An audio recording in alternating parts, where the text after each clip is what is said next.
So the thing that we're going to kind of present on is just a different kind of way of looking at anxiety and procrastination, because usually we see these things as just kind of unhelpful, almost like horrible things that we don't want to ever experience, and that we can't ever experience. If we do experience them, we're going to be in trouble. We're going to be in trouble to either get work done or just even be productive in what we want to do. So we're going to try to give a different presentation, a different side of what anxiety and procrastination is, and how we can, as Bridget was saying, how we can deal with that. Right, and this is pretty common sense, but I think it's a good reminder. One of the books that we used to, that was one of the main influences for this presentation, was by Forsyth and Eifert, and they said, if I continue to do what I've always done, then I'm going to get what I've always got. Just kind of a little reminder, just to kick off everything. Then this was something I came across when I was putting together everything. For those of you who can't read it, Procrastinators Anonymous, tonight's meeting postponed to be rescheduled eventually. I thought that was cute. All right, since we, Bridget and I were both very behaviorally focused, so we always going to come up with objectives and kind of goals of what we're going to do. So we're going to put you through that and go through our objectives and what we hope to accomplish today. The first thing we're going to do is define productive anxiety. And that might seem like an oxymoron or even just paradoxical in itself to say that anxiety can be productive in some way. So we're going to go through and discuss how anxiety can be productive, but we're also going to discuss how anxiety can be unproductive. And when that happens, what can we do to deal with that? We're going to define procrastination and understand the function of procrastination. Once again, we're always kind of thinking that procrastination never helps us or serves a function for us, but we're going to show that it actually does. It actually does serve a function. Learn the relationship between procrastination and anxiety.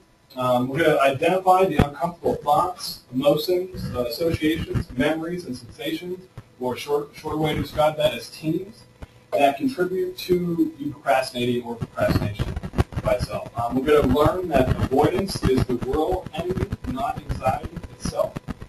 Understand the difference between values and goals, and then the last thing we hope to tie in at the end is to learn key aspects of developing and obtaining committed action to our values, and develop a committed action plan. In layman's terms. Yes. And then also we're going to learn what willingness means, because a lot of times people say, well, you just need to accept. Well, it's hard to accept. What does that really even mean, accept? But if you look at it, are you willing to experience something? Willingness is a little bit, I guess, has a little bit more direction to it. So it'll make more sense as we go along, and if it doesn't, please stop us, raise your hand, answer any questions. Absolutely. All right, so this helpful or normal anxiety, and this one quote that we have up here, it says, I need the capacity to experience worry, anxiety, and fear, just like I need air to breathe, water to drink, and food to eat. What do you guys think of that quote? What is that? When you hear that quote, what do you think it means, or do you agree with it, or? Do you disagree? Please do. I agree, because we always tell our kids it's the time for them to start feeling what they're feeling. If they're not feeling those things, then we're going to get worried about them, because if they don't feel anxiety about changing their life and about making these huge changes, then what's going on that's making you not feel that anxiety. Mm-hmm. This is a big step. Absolutely. So it almost sounds like that making those big decisions and steps, anxiety should be tied with that. Mm-hmm. And you essentially should be feeling that. If you're not feeling that, then we might be a little bit worried. Why aren't you feeling that mm-hmm. way? So, yeah. Okay. Any other thoughts? Anybody else would rather have some water to drink and some food to eat rather than experiencing worry or anxiety? Yeah. Yeah, right. Yeah. Right. So the one metaphor that we like to utilize in this case is because a lot of times when we say that anxiety is actually helpful and it's actually good to experience anxiety, everybody's kind of like, no, that's not the case. And we're kind of taught from an early age, right, that if you ever experience anxiety, you shouldn't feel it. And if you do feel it, get the heck out of the way of what made you cause that. And this could be, the anxiety could be associated with a situation, a person, a place, whatever it might be. We're taught very quickly to get away from that. And we often attribute anxiety to be something that we don't want. But if we think about it, a lot of times we need anxiety to be successful. If we're in, say, if we imagine back to when we were in the savannah and we were hunting, we were hunting-gatherers, we were trying to make ends meet, we were trying to maybe find some food in some whatever that we needed to get along. If we saw a lion and we didn't get anxiety about that lion, we were going to die pretty quickly. We were going to probably not make it that much on the savannah. But, so this is how anxiety a lot of the times promotes us to do things. If there's a project for us, and this is kind of what Samantha, you were kind of saying, if we're doing a project and we don't feel anxiety about that project, we're probably not going to do that project because there's nothing promoting us or prompting us to get that project done, essentially. So that's when we want to know, when can anxiety be adaptive? Or when can this helpful or normal state of anxiety, how can this play out? If you think of any other situations where you've felt anxiety in the past and you thought, you know what, it was probably good that I felt that anxiety and it actually helped me. Projects in our workplace, because I know my supervisor's going to be coming down on me. Yeah, Okay. Absolutely. So if that supervisor, knowing that supervisor is coming down on you, that probably helped a little bit. It's like, you know what, I need to get this done. Okay. Did you have a question? Yeah, like when I interviewed for this job, I had to do a presentation for Dr. Baker and a couple other people. So I had a lot of anxiety, but I think it helped me to really do the presentation well and put in it what I thought needed to be put in to get rid of my anxiety.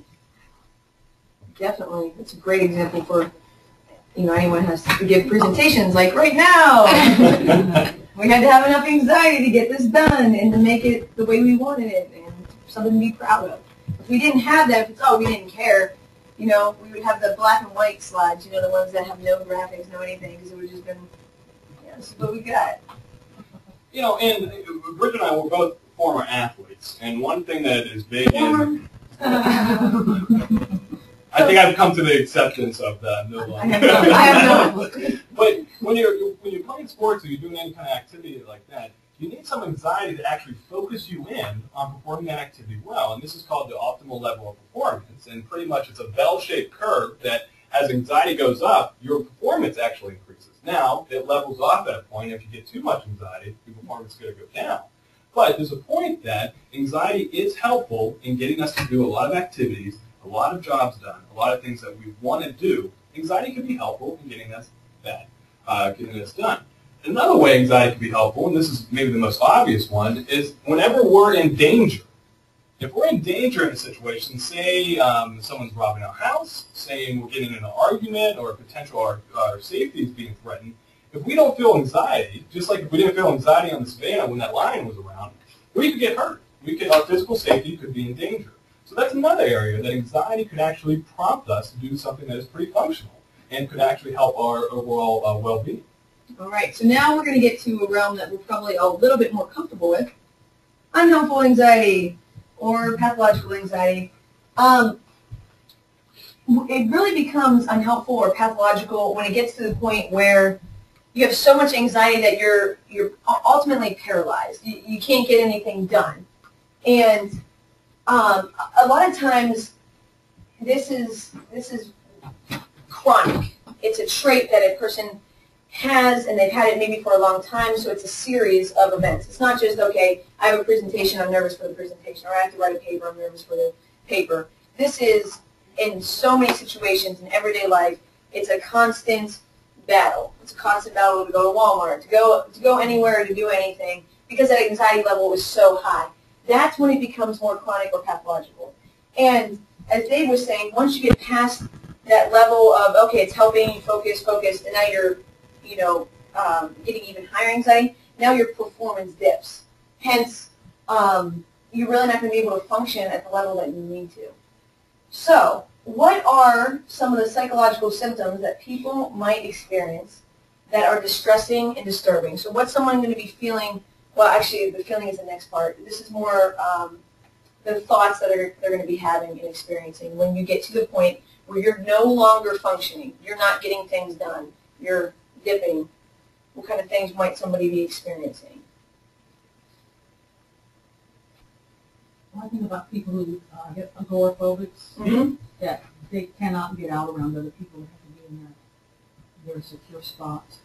And if a person was experiencing that, and then you throw them into a crowd, what might they be experiencing psychologically? Probably fear. Fear.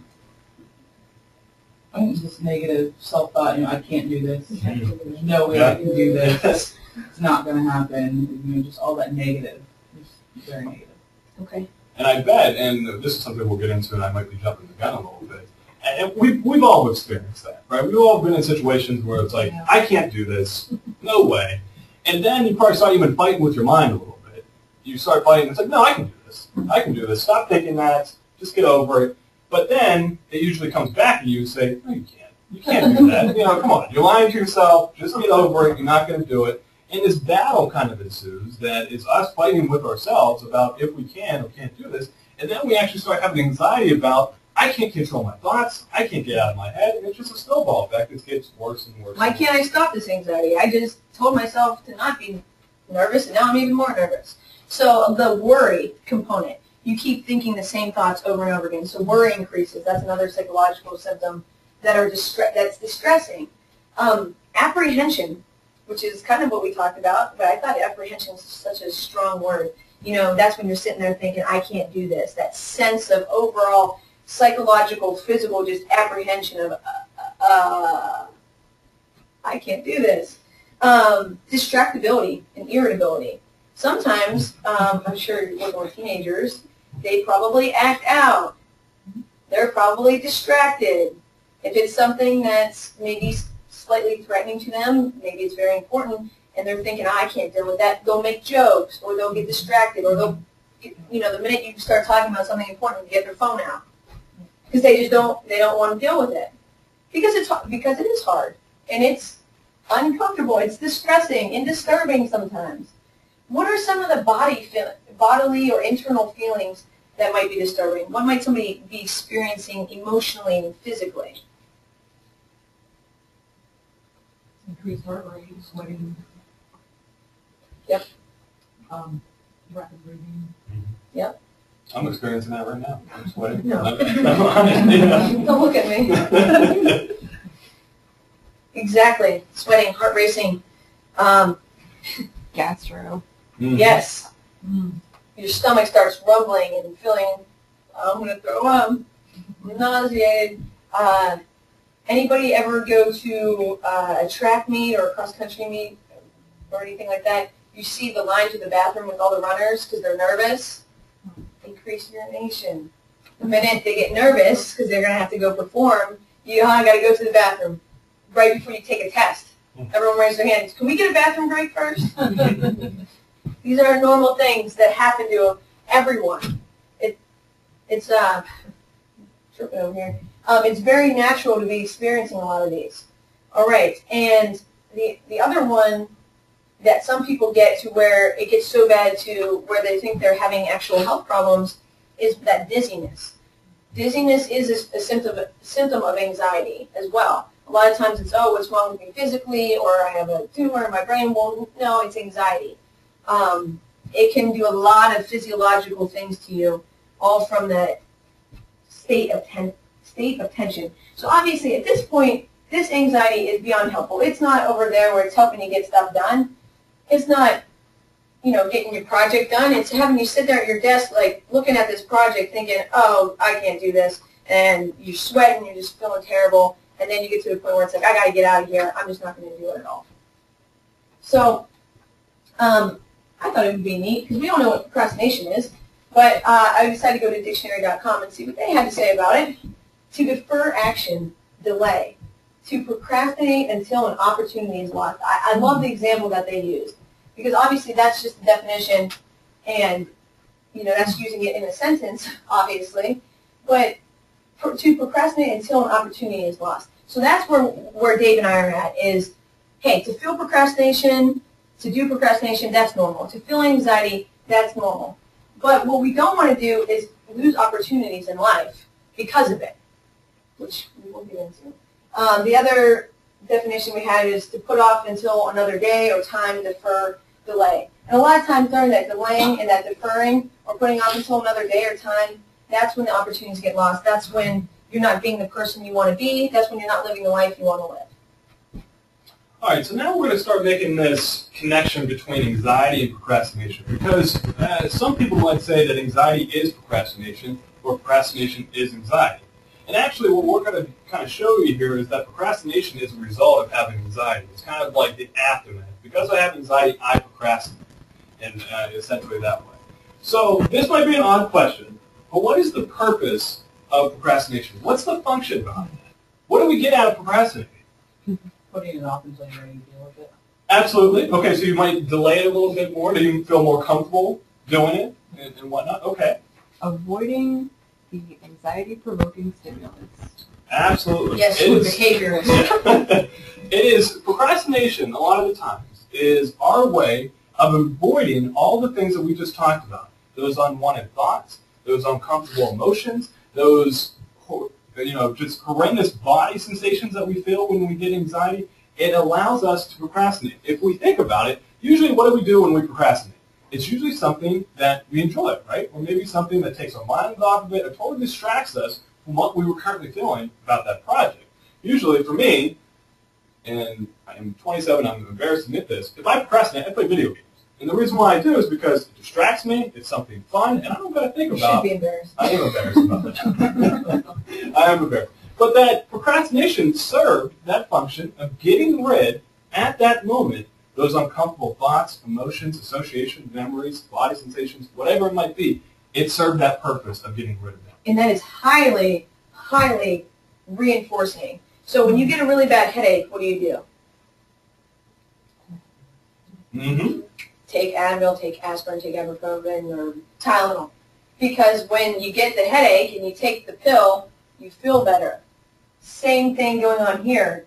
When you're when you're experiencing all these uncomfortable, as Dave said, the sensations and the thoughts, and then you remove yourself from the situation, it might not be as clear, and you might not get the link as much as, oh, I have a headache, now I'm taking a pill. A lot of this stuff is kind of unconscious. It's kind of below the radar, and you're not really realizing, oh, this is why I'm doing it.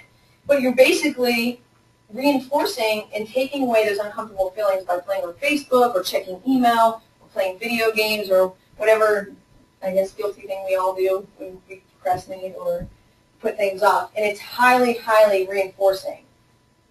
It absolutely is reinforcing. And we talk about the one big thing that we essentially we come from an acceptance commitment kind of approach is that we experientially avoid those situations that we don't feel comfortable. And this is exactly what procrastination does. Once again, procrastination is excellent at doing this. It does a very good job of short-term relieving our anxiety, our any other kind of uncomfortable thoughts or emotions that might be tied with that. It does a bang-out job doing it. I mean, it's very successful. But the problem is, and this is why we're all here today, and this is why everybody always has this negative thing about procrastination, because obviously no one thinks procrastination is a good thing, right? Even though it does do this function.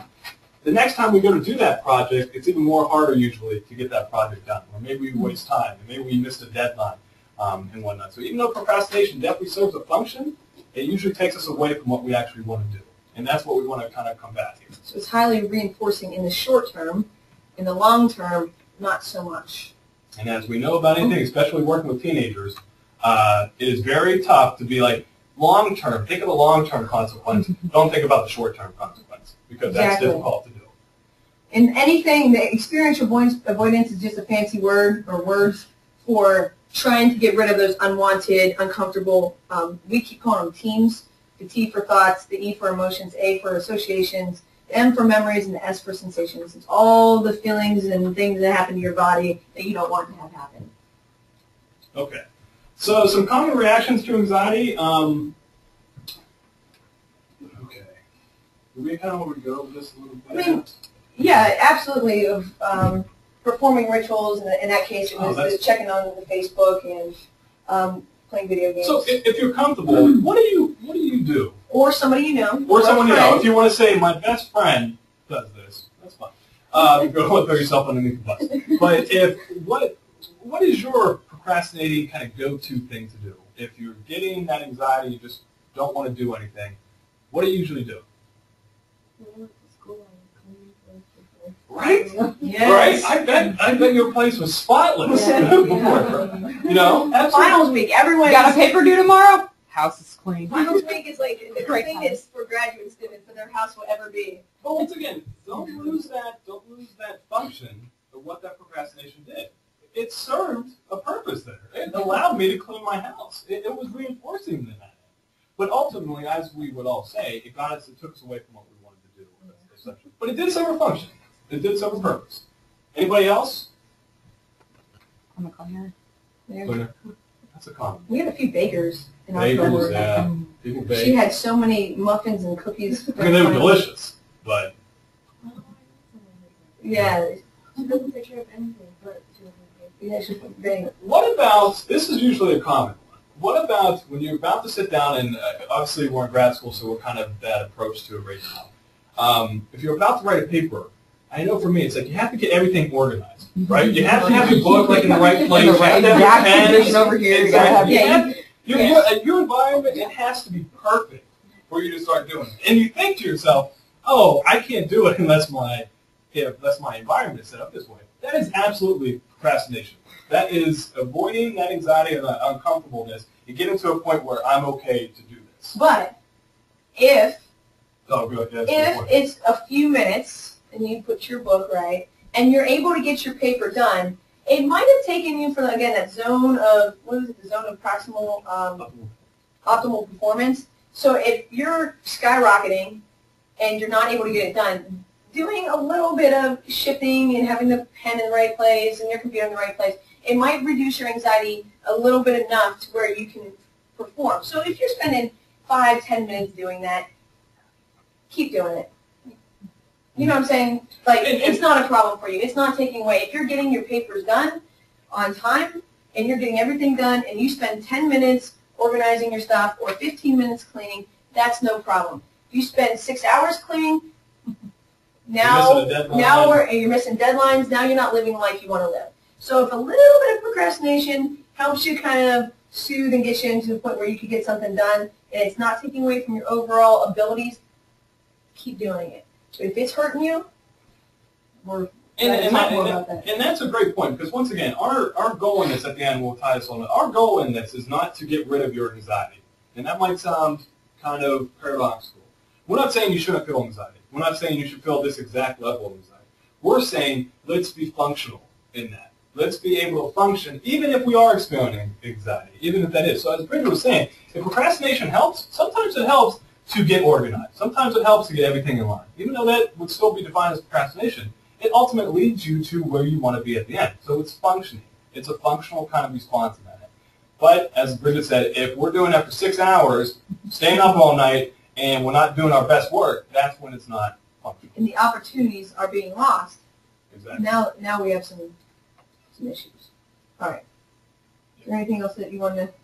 Well, the only one thing that we wanted to point out is, once again, procrastination in the short term, very helpful. Usually pretty good at getting rid of the thing that we want to do. It accomplishes the goal that we have set out for it.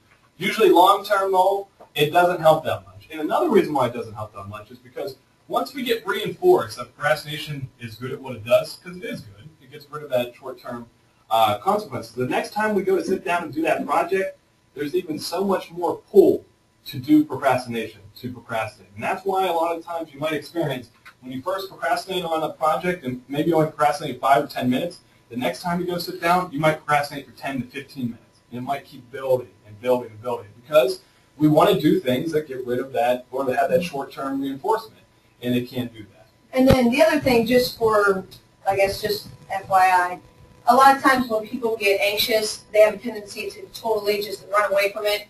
Oh, I'm going to go for a drive. Obviously, that's all part of avoidance and part of what we're talking about, and part of procrastinating. But people do it in different ways. It could be seen in the form of literally just removing yourself from a situation. It could be sitting there trying to suppress or push out those thoughts where you keep telling yourself you're just sitting there ruminating and telling yourself, stop thinking and stop thinking and stop thinking. Or it could be sticking close to a comforting friend or family member. A lot of times you'll see that with children. I mean, even a lot of adults, though, too. When they get anxious, they like, you know, they have like their blankie, but it's a person that makes them feel comfortable inside. So those are some of the things that if you start noticing kids or somebody that you work with or whatever doing those things, it could be common reactions to that anxiety. All right, so I have a little vignette here, and then we'll see if y'all can point out what's going on with her. So Sally is working on a project for work, and she believes that she is not doing a good job. Every time she attempts to make progress, She has an indescribable feeling of dread. It feels like she doesn't know what she's doing. Sally gets so worked up that she puts the project away and starts work on something else, or start cleaning something else, or baking something else. The next day at work, Sally is asked how her project is coming along. Once again, she feels very uncomfortable, and it seems even harder to work on the project. So can you all identify some of those uncomfortable themes, and then identify what she's done to get rid of it? So the first one, uncomfortable thoughts, emotions, associations, memories, sensations that Sally might be feeling. Well, the dread. Dread. The fear of failure. Oh, yeah, absolutely. Yep, she believes that she's not doing a good job. She has this thought. She doesn't know what she's doing. Do we all tend to procrastinate on stuff where we're not very clear on what if we have an assignment or a project or something we're not exactly sure how to do, we tend to procrastinate more? Your boss walks in and is like, hey, just write up that report. I'm like, what kind of report? It's like, just write it up. You're going to Okay, say, thanks I for don't know what directions. this is. You know? Now, if they walk in with a template and say, here's the template, write this up, you'd be like, okay, I got this template here. But if the template has on it, figure it out, then you might have more procrastination. What else might Sally be experiencing? Right about when her boss comes up and says, hey, so how's that project coming along? Fear, feelings of inadequacy, and just not feeling like she's where her boss wants her to be on the project, she's nowhere on the project. Oh my gosh, I should have been working on it yesterday. If I would have been working on it yesterday, I would have had more done. Now how am I going to get this done in a short amount of time? Oh, I'm such a loser. Embarrassment. Dot, dot, dot. All right, so what did Sally do to kind of get rid of those feelings? Put it away.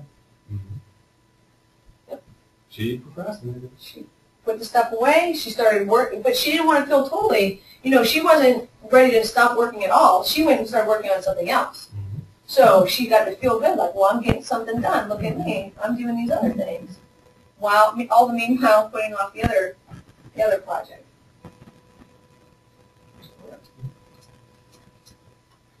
All right, so this is kind of a little diagram of everything that we've been saying, but it's just nice and clean because it's a cute little diagram. I don't know, I'm a graph person.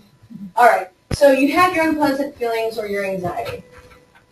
And then, well, you got to start to worry at this point because you're feeling so anxious. You got to get rid of these feelings, and you don't know why you're feeling them.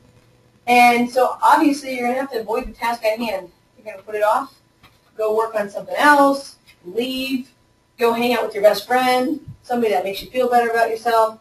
And guess what? You're relieved in the short term. You're like, okay, great.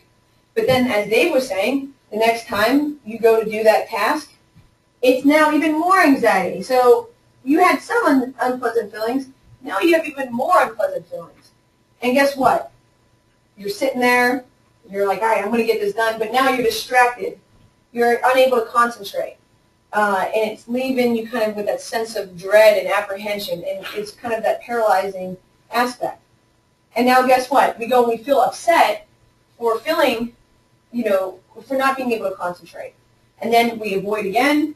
We get short-term relief. And the cycle goes on and on and on. And it increases and gets more and more powerful.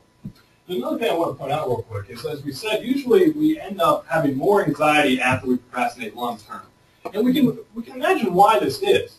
If you think about it, once you procrastinate and you get over that short-term relief and you go down and sit down on the project, just think about all the more thoughts, emotions, association, memories, and sensations, body sensations you're going to feel. You'll probably be telling yourself, there I go again, I procrastinated, I'm worthless, I can't get this done. And it's a snowball effect, once again. Your mind just kind of goes and goes and goes. And that's why you really get a lot of increased anxiety, which once again, as Bridget said, it's going to go to that inability to concentrate. You're going to be not doing what you want to do, and it's going to start that cycle again. And each time the cycle goes around, more likely it's going to be more intense anxiety. So this is, so now what? Now that I totally sucked the air out of the room and everyone's so, It's helpless. this is helpless. There is hope. Yay. we're not going to promise, as Dave said, that you're going to get rid of those unpleasant feelings. We're not going to promise to get rid of the anxiety. But what you can do is make, and we'll break it down in another slide a little bit, but you can make smaller, more achievable goals that you can kind of get done. Instead of working on other tasks, you can take that big task that you're procrastinating on, break it into smaller tasks, get each of those done, and intervene right there to not give that chance to avoid the task. Because again, the more you avoid, so by intervening, by making a task that is achievable and realistic, you can build your confidence up. It might be, and a lot of times this is the part where people make their goals too big because they're sitting there and, well, it will be pointless if I have this gigantic project and I only do this one little task. It's going to be worthless if I do that. And all their thoughts start revving up and talking them out of it. But you got to cut yourself a break and realize, you know what, we might be starting off at a goal that takes 5 minutes. And maybe it wasn't that important, but that's going to give you enough confidence to be able to move on to your second goal, and the third part, and the fourth part, until your project is done. So we're not telling you, though, at this time, it's not going to be uncomfortable because you're going to be working on something, and it's going to be very uncomfortable. Your brain, your mind machine is going to be telling you a lot of different things, telling you you can't do it, but you can prove it wrong. So the real enemy at hand here is not anxiety. The anxiety that leads to procrastination is not the enemy. Because what we found out and what we knew through research and just being a human being, we experience anxiety. It's common. It's everybody experiencing anxiety. If we would rid ourselves of anxiety, as Samantha was saying, there would be a problem if you never felt anxiety. That would be unusual. That would be atypical if you never felt anxiety.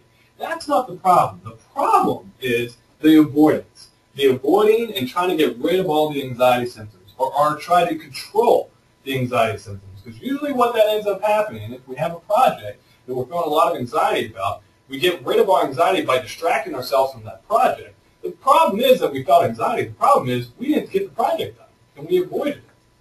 So what we're going to do now is we're going to watch a short YouTube clip about anxiety and procrastinating and whatnot. So as you're watching it, just think of some parallels you have with the video and your experience of procrastinating. And then after the end of the video, we'll have a little discussion about just what your experience was as watching it. And we've been using a lot of references towards projects or papers or presentations, but this is a large scope. This could be that you want to exercise, but you're having dread about exercising. This could be you're trying to quit smoking. This could be, I'll quit smoking tomorrow. Or this could be going to Walmart or going to, I don't know, your grandchild's soccer game where there's a bunch of loud people. This could be across a lot of different areas. So it's not just for professionals or students doing projects or presentations. This is broad.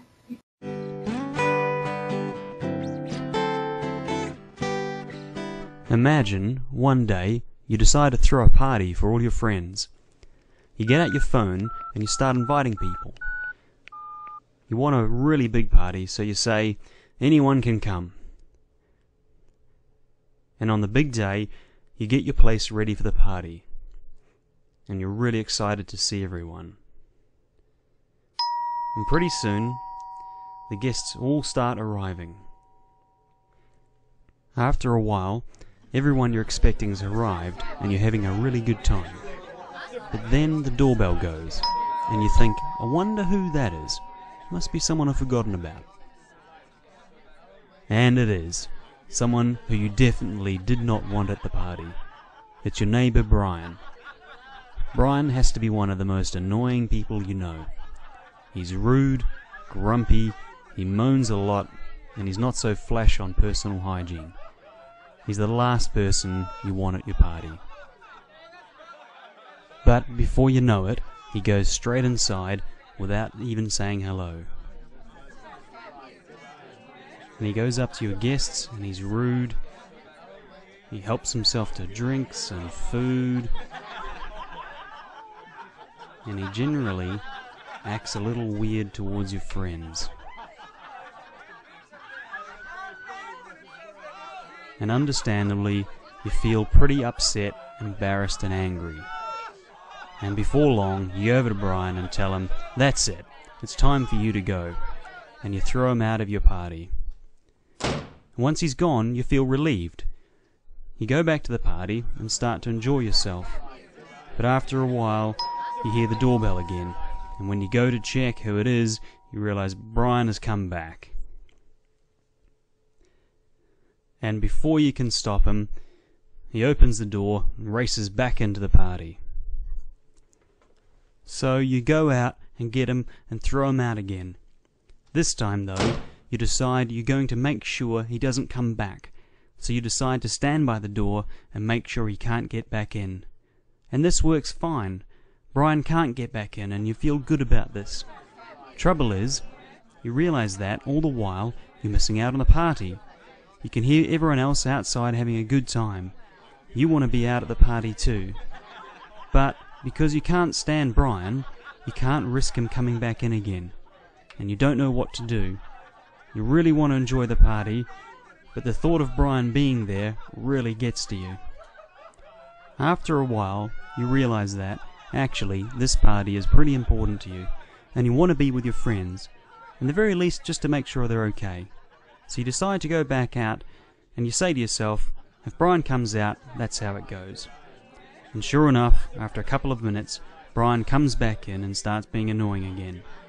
But this time something's different. You don't ignore him, because he's pretty hard to ignore, but you decide just to get on with the party and talk with your friends, and you start to notice some interesting things. First, you find that even though Brian is still there, you're actually having an okay time.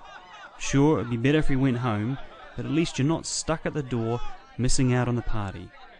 Second, you notice that when you're not trying to get rid of him all the time, he calms down a little bit.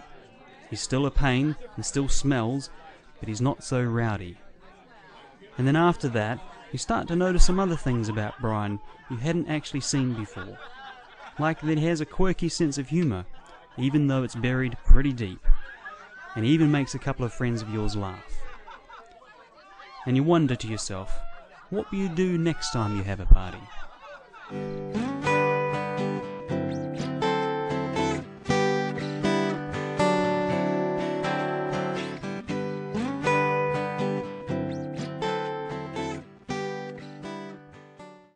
If we looked at the YouTube clip, if we, once again, using it as a metaphor, if we're saying that Brian's part, no, not Brian, the guy, Brian was that guy. The guy that was throwing the party, ourselves, as we throw the party, if our party was, once again, we're just going to use a project. All right, so we're going to throw this party, we're going to work on this project. And all of our guests that are coming to the party are these great ideas that we have. The great ideas that kind of motivate us. I'm like, yeah, that will definitely be great. It will be great in this paper or this project. It will be awesome. You're having a good time at the party, and you're starting to even start thinking about working on the project. But then comes Brian, who we're going to label as anxiety. We're going to label those anxiety thoughts that, no, this project sucks. It's actually not that good. You're not going to be able to accomplish this, what you want to do. You're worthless. Just give up already.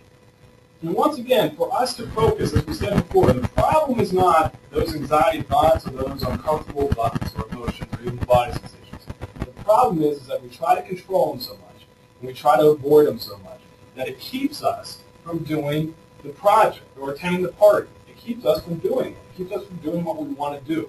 And as much as we stay by the door as we did with Brian to keep him out of the party, or as much as we just try to control, distract ourselves, or procrastinate and get rid of those uncomfortable thoughts, emotions, or whatever, the more that we're not doing what we want to do, which is essentially the real problem with this whole situation, is that we're not doing what we want to do. So the short term was you got rid of Brian for a few minutes. In the long term, he just kept coming back, and he kept coming back stronger. This time he's running into the room. Right. And the willingness or the acceptance for it is when he said, you know what, Brian's going to be here, he's going to be annoying, but that's okay. And not only is that okay, but you remember what they said. It's like, oh, we found out that Brian was kind of funny sometimes. And as we said before, anxiety helps us a lot of the times. Getting those uncomfortable or those anxious kind of thoughts might make our project better, essentially, when we have them. Yeah, exactly. If I said do not, absolutely do not think of a warm apple pie with ice cream, vanilla ice cream on top of it from made by your grandma. Don't think of that. Whatever you do, don't. Did everyone think of the apple pie? Did anyone not think of the apple pie? Did you all think of the apple pie? Okay. That's right. Yeah. When by not thinking about something, like don't be anxious, don't have thoughts that I'm a loser, don't have that. Ironically and paradoxically, that increases the amount of thoughts you're going to have. It might get rid of it for a little bit, but it'll come back. Sure enough, it'll come back. So I guess this is the exercise I want to do. This is what I was talking about earlier about acceptance compared to willingness. A lot of times people say, well, you just got to accept being anxious. And for anyone who's been anxious before, it's like, huh, good for you, but have you ever experienced what I've experienced? And maybe they have, maybe they haven't. So the other word that I like to use instead of acceptance is willingness. Are you willing to experience some uncomfortable thoughts, emotions, and still work on something, or still go to the park, or still quit smoking, or whatever it is that you're working on? So what the exercise we're going to do to demonstrate this is that willingness is doing, not trying to do. So does everyone have a pen? If not, we'll get you a pen. All right. All right, so have a seat at a table, which we all are at, and place a pen in front of you. All right? Now, we'd like to try to pick up the pen. Try as hard as you can. Go ahead and try it. If you find yourself picking up the pen, stop. That isn't what we asked you to do. We want you to try to pick it up. After some effort, you're probably thinking, well, I can't do that either. Either I pick it up or I don't. You're right. There's no way to try to pick up the pen and at the same time actually pick it up. Trying is really a form of not doing. This is why we never want you to try anything. You must first make a choice about whether you're willing to do something. If you are completely willing, rather than just a little bit willing, go ahead and try to do it. And if you aren't willing, then don't do it. Remember, willingness only has an on-off switch, not some type of dial you can move up or down just a little. Just like a woman cannot be a bit pregnant, she either is or isn't. You can't be a bit willing. So it sounds a little bit harsh, especially from us mental health professionals who are normally so accepting and warm and, but it really gets home the point that you either are willing to experience something or you're not willing to. And if it's too daunting of a task, if it's something that's too much to ask, then you can scale it down. You can scale down whatever the issue with it is. If it's that you really want to be able to go to a sporting event to watch your son play, maybe what you do is you first get used to watching it on TV or have somebody record it. Or maybe you are able to go, but you sit really far away. And then you get some confidence in that. And the next time you sit a little bit closer and closer. And then the next time you're able to be so close that you can, wave to your son. So if you are at the point where you can't pick up the pen, then maybe it's too daunting of a task. Maybe you got to scale it back a little bit. And that's where the thoughts sometimes come in, because it's like, oh, you're so pathetic. You can only do this. This is the only thing you're able to do right now. Well, but you know what? It's better than not doing anything, and it's going to give the confidence, okay, I did that. Now I can do the next thing and keep going, and I guess in stepwise.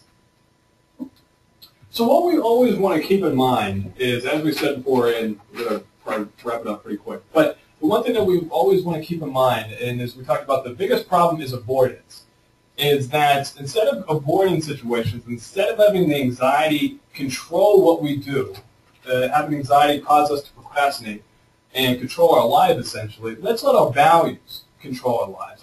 Let's our value direction control where we go throughout our daily interactions. And we want to give a quick definition of what a value is and what kind of the difference is between a goal. A value is what we're talking about. It's a chosen direction by the individual, and it can never be essentially accomplished. You're always striving towards a value. You can never accomplish a value, but you can always go towards it. So this would be, examples would be being a loving spouse, being a good parent, being physically active, being a good employee. All those things you can never get to. It's infinite. It's always going to be It's your North Star. Imagine the North Star. It's the direction you're heading with your life. Right. Those are all things that are values that you can Goals, on the other hand, though, are finite kind of things that we can achieve and we can check off that we did, such as getting married, having a child, losing 10 pounds, getting a promotion. Those are all things that once we do them, they're done and over with. We already done them.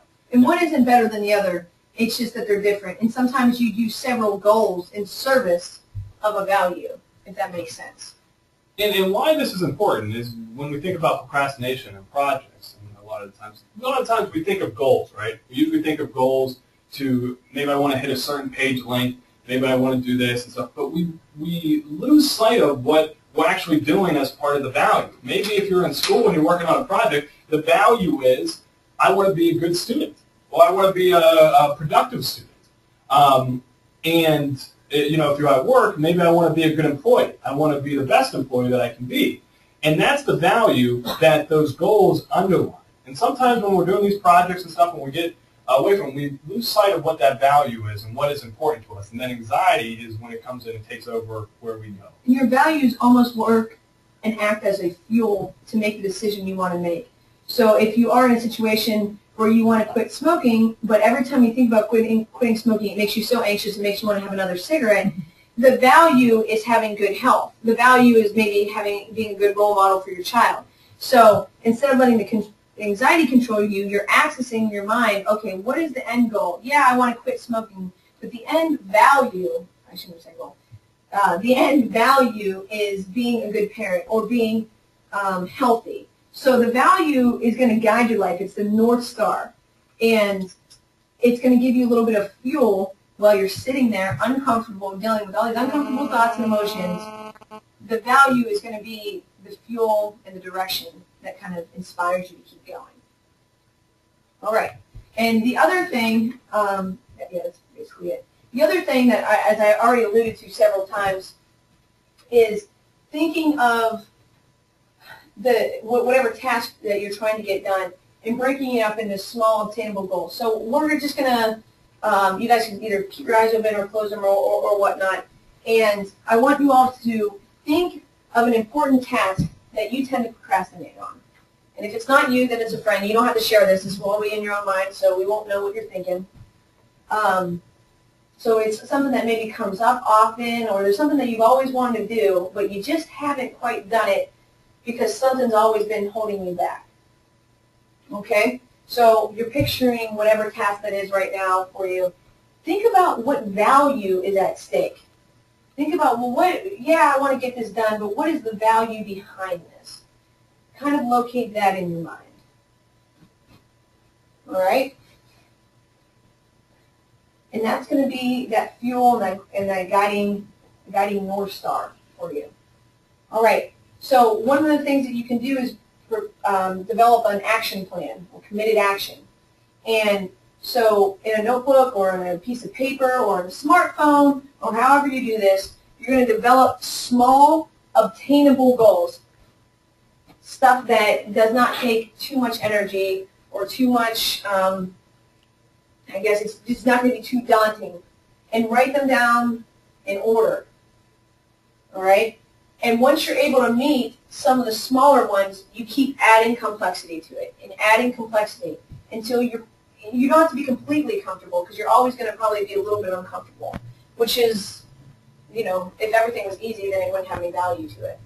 So you're able to still be able to handle that amount of discomfort, but still get it done. So this is establishing a new pattern of behavior. So instead of living life in which you're constantly saying, I can't do this, I can't do this, I can't do this, I can't do that, the anxiety is too much. It's, okay, well, what can I do? Look for things that you can do and build on that. So you're establishing a whole new pattern of behavior. And a lot of people who start doing this start saying, I can't believe the amount of things that I've done. And it just started with doing something very, very small that maybe their mind was telling them, oh, this is what to do. And this is definitely up to you guys, and this could be either you or somebody you know or family member or whatever. Does anyone have an example that they want to share that we can kind of just really, really, really quick identify the task, the value in one example of a small goal? Sure, I'll throw myself out there. All right, Julie. Yes. So So we have got a month left in the semester, and goals and grades form for thesis. Okay. Yeah. You have to finish the goal on the thesis form? Yes. Okay. So the task is to Finish what I put down on my goals and grades form. Okay. And what is that? A certain page limit? Page limit, no, but I think it's get introduction and first subheading. Okay. So the Done. task would be introduction and first subheading. What value does that get at for you? A few. Well, just go with being a good student. Being a good student? Career? Yeah, career. Career. Okay. As well? You know, Being having a good license, all that good stuff. Have a license. Okay. And so what would be one small goal that you can do if you had to do it literally in 5 minutes when this is over? Which I probably will be doing. What is something, yeah, what is something that you can get done? And say, you know what, I check. Finish my research notes for that section. Okay. So you already have like your journal articles pulled up, Yeah. so you just have to take notes on them. Yeah. So I guess to be even real specific, because we're all human behaviors here, one research paper or 2 research articles for now? For today, yeah, that's good. 1 for now? We'll do Okay. 2. Okay. And then you would break that down, and literally as you kind of get steam on that with your project, and all the while, instead of having it, oh, this is a project I have to do, I can't believe I'm procrastinating, you're going to be accessing that value. Okay, I do want to be an accountable student, and I also want to have a career someday. So And just, I bet those are real quick. I bet right now, even thinking about it, I bet that even causes a little bit. Oh, yeah. I bet it even does. Absolutely, absolutely. Now you do And all that's what's going to happen. Even when we think about the projects that we're going to work on, it still causes anxiety in us. And that's where, instead of avoiding that anxiety, to experience it, to be there with it, embrace it, that, hey, this is what's going to happen. I'm going to feel anxiety, but still letting our values, as Rosie said, was being a good student, being a professional, and the underlying goals of that was to get this project done, and then underlying that was to do the research articles, to let that be the driving factor of what you do, not the avoidance of the anxiety. all right, and we already have been summarizing as we went, but again, the avoidance is the problem. Take action, identifying those values, breaking them into small, manageable goals.